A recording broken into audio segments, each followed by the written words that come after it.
So you are likely here to figure out how to be able to learn how to install the Giants i3D exporter, likely in Blender. And that's what we're going to get into today. So the first thing first is you'll need to install a couple things or download a couple things.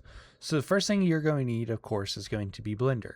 So if you go to blender.org, let it load, and then you can go up here to download, and then this will give you the 5.2.0 LTS, which basically LTS is like they're guaranteeing it to be maintained for a long duration of time. If you're wanting something that's stable and fairly secure, using the 5.2 LTS version is a great way to go. So to download that, you just hit download Blender. You can donate to Blender if you want, since it is a free software that you don't have to pay for. And then as you do that, Blender will download from whatever browser you are using. We're going to be using Google Chrome for today. While it's doing that, you'll want to go to Giants Developer Network. And I'm just going to Google search this because I don't remember the URL off the top of the head. What you'll want to do is if you don't already have a Giants Developer Network account, you'll have to sign up for one. If you already do have one, you'll need to log in here to be able to download it. If you go to downloads,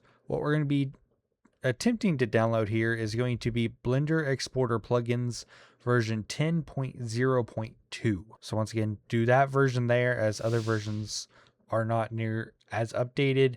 And then sometimes if you use like these PMR, which is like a racing game that Giants is doing, sometimes those don't work either. So make sure that you're using the proper stuff for Farming Simulator. So I went ahead and logged myself in using my existing GDN account. So that is why now it changes.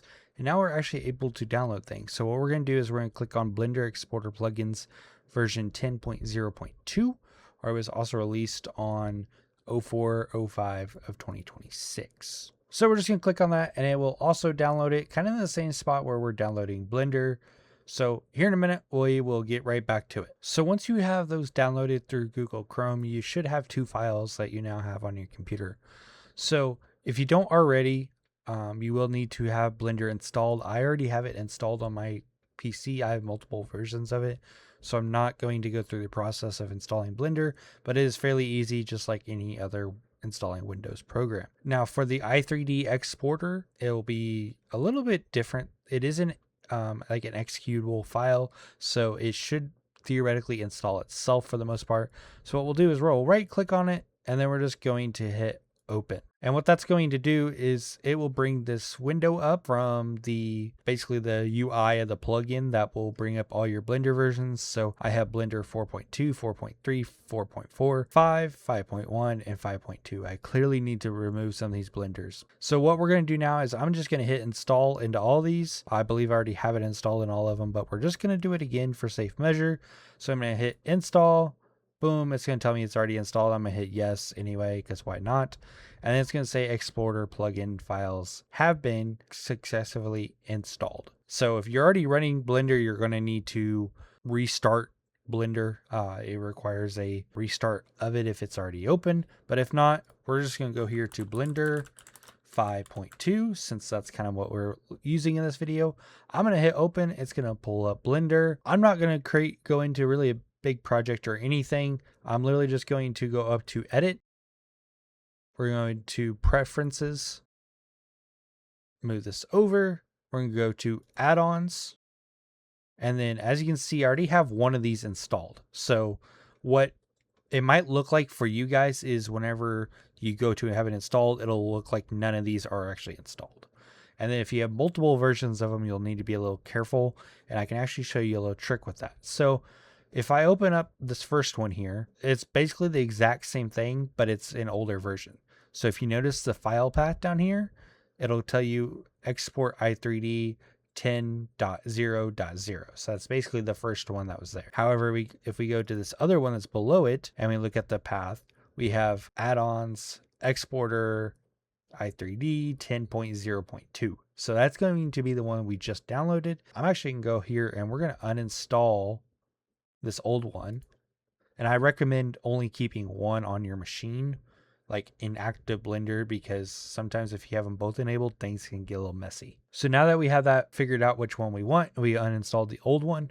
We're just going to hit enable right here. It's going to make it kind of like white. Then we're going to go to the hamburger icon down here at the bottom, and we're just going to hit save preferences for good measure. Most of the time Blender will auto save, but I do recommend hitting save anyway. So now that we have that done, you can actually close out of this window. What we're left with is now we have our scene, but you're probably thinking to yourself like, oh, I'll just go to file and go to export and there'll be an option there. And in this version of the export, you're actually going to be wrong. There is another version out there. I believe it's like a community-based exporter that has an option there, but the official Giants exporter does not. So what you want to do is you'll want to hit N on the keyboard. And then whenever you do that, you'll bring up your side menu here.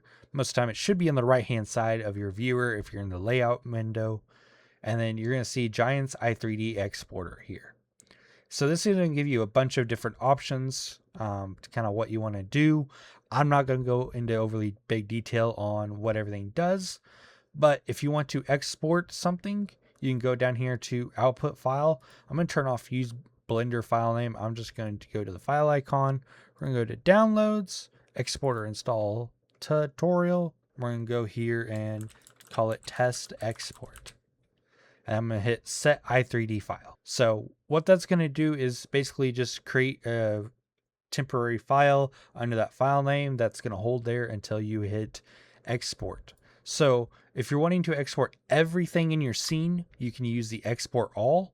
However, if you just want to export a specific part, you'll want to use export selected, which is what we're going to use right here. So I'm going to click on export selected. It's going to tell me down here on the bottom, success export time is 0.4 seconds.